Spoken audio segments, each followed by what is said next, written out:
Although BTO launches happen 3 times per year, but I do think this October BTO is very special. If you are looking to buy a BTO, here are 6 reasons why I think you should not miss this October BTO. Reason number 1 is because there are so many projects launched next to MRT stations in mature areas. For example, you have this one next to Kembangan, this one next to Matar Station, and this one near Lavender Station. I mean, yes, there will be plus projects with a 10-year MOP, but if the location is good, it will be convenient for you, and later on you can resell the flat at a great price. Reason number 2 is the potential future profit. Okay, let's just be honest, shall we? I know that some people say HDB flat should be for your own stay instead of flipping for profit, but the reality is there are so many people who still see BTO exercise as buy low so you can sell high as a resale flat in the future. And here's where the October launch is relevant. Some of the projects launched in October are iconic, so there's a great chance they will be the future $1 million resale flat producer. For example, this Kallang Whampoa project will have units facing the Marina Reservoir. Some of the bayshore BTO will face the ocean and the area will be developed nicely by the government. And this Ang Mo Kio BTO's location is so desirable, even if it's a bit far from the MRT station,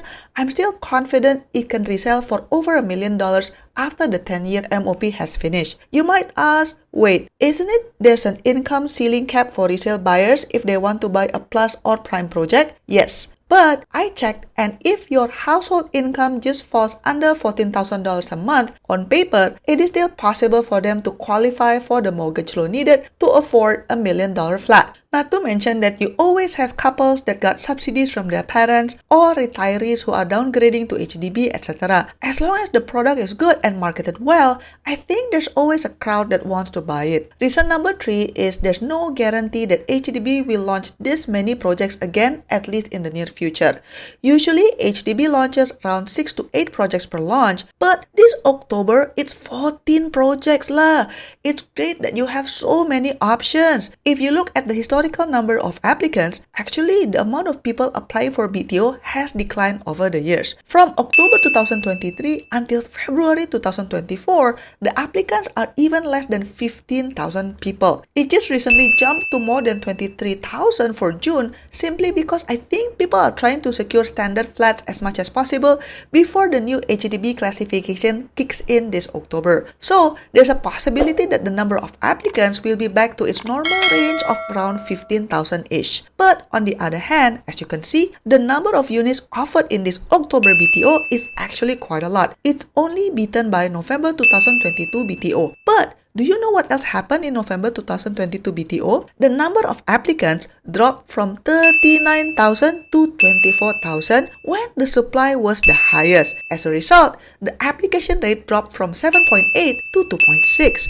If this happens again in October and the application rate drops versus June, you might stand a better chance of getting yourself a BTO flat. Besides, there's another psychological factor, which is the introduction of the new plus concept, which comes with 10-year MOP, subsidy clawback upon resale, income ceiling for future resale buyers, cannot sell to PR couples, cannot rent out the whole unit even after MOP, and many more. Some people might get scared and decide to take the wait-and-see approach. This further supports my argument that if you seriously want to get a BTO, this October launch is not to be missed. Reason number 4 is affordability. When talking about plus and prime projects, most people focus on the 10-year MOP, but many people forgot that the government also promised that those plus and prime projects would also come with greater subsidies to ensure the flats remains affordable. This is a great news if you are just looking for a long-term home to stay and not planning to immediately flip after the MOP has ended. As long as you are not selling the flat, then there's no need to worry about the subsidy clawback, right? Reason number 5 is the white flats. If you are one of those people who kept complaining that HDB flats are getting smaller over the years, that it feels like a Mickey Mouse trap, etc., well,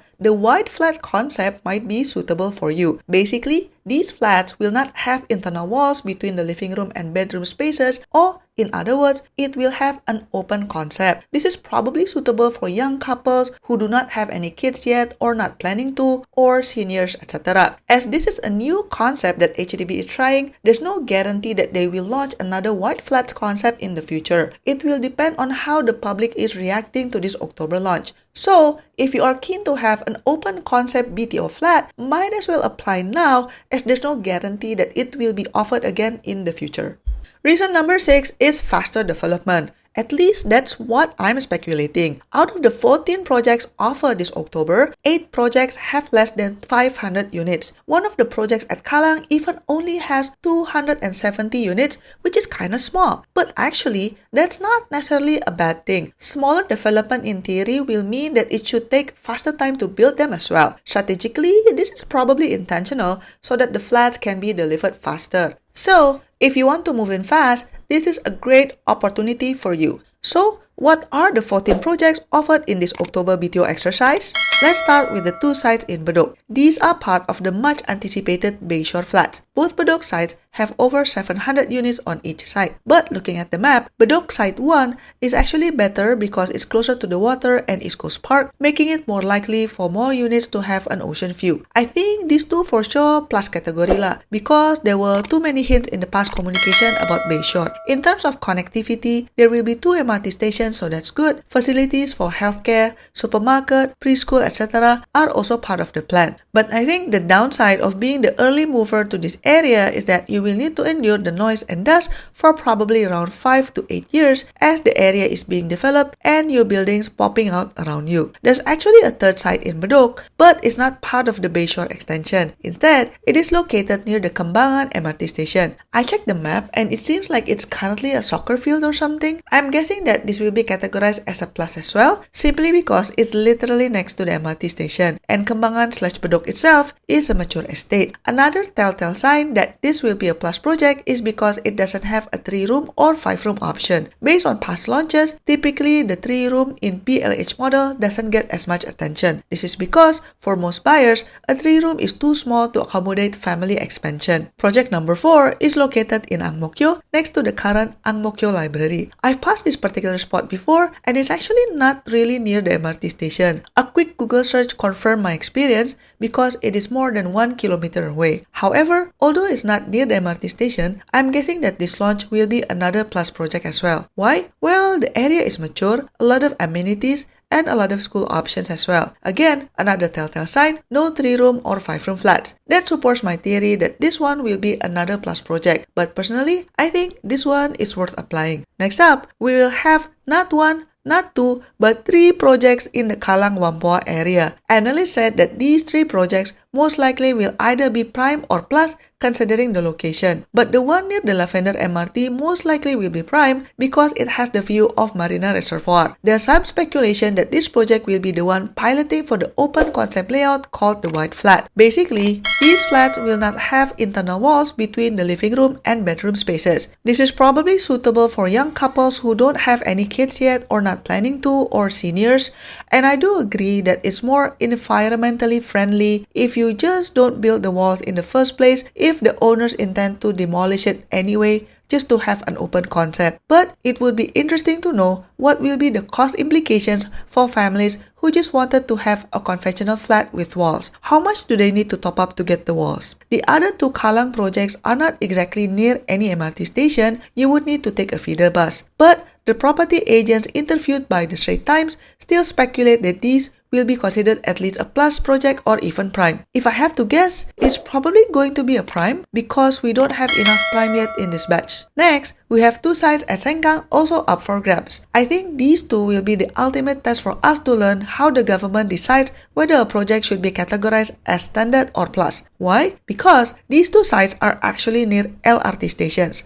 Although LRTs are served by monorails aka small trains, but technically, it is still a train station. And the area already has schools, shopping malls, etc. So does that mean that these two projects will be considered as a plus? But Fernvale is so far away from the city center. My guess is that these two projects will be categorized as standard flats simply because, well, statistically, HDB cannot categorize every project as plus and prime, right? So we'll see. What I'm confident will be categorized as a standard flat is the Jurong West mega project. It will offer more than 1,800 units with different flat types. It's far from city center and it's also far from any MRT station. One unique selling point that I can think about this project is that some of the units will have a view of Jurong Lake. This would also probably be the more affordable option in the bunch. Another litmus test for the HDB is the Bukit Batok site. If we look at the map, currently it's not near any existing MRT station. However, there is a train station planned for the future. When the flat is completed, most likely the train station will be operational as well. So does that mean that this flat will be categorized as a plus? But it's Bukit Batok It's so far from the city center. Do they really want to slap this one with a 10-year MOP as well? My guess is this will be categorized as a standard flat. Okay, next, we have another project coming in the Kallang area next to Matar MRT station. I think this one will be a plus project. What's interesting is they only have either 4-room flat or community care apartment. Next, we have another project in the Woodlands area. It is within walking distance to Marsiling MRT station, which is a much better location than Marsiling Peak, which was just launched in June. My guess is this will be another plus project. Although Woodlands is very far from the city center, but this area has school options, shopping options near JB, and the area has been drawing a lot of interest in the past launches. So my vote is this will be a plus project. The last project is at Pasir and I'm not quite sure how they will categorize this one. I mean, it is near Pasir MRT station and also near parks. I also understand that historically, east side typically has a high application rate. Objectively, I understand that there's a good chance this project will end up being a plus project, but I think mentally I'm still not prepared to hear that an HDB in Pasir Ris will get the same strict restrictions as those in the Bayshore and Kallang area. I'm definitely still adjusting to this new classification. But anyway, let's recap. I'm like 70% confident with this, but I mean, who knows, right? I'm just some random YouTuber with a funny accent. I mean, what do I know? What will be interesting to know is whether this new classification can fulfill its promise, which is to make the flats more affordable for the typical Singaporean family. I guess we'll just have to wait and see. Don't forget to like and subscribe, and I'll see you in my next video. Bye bye!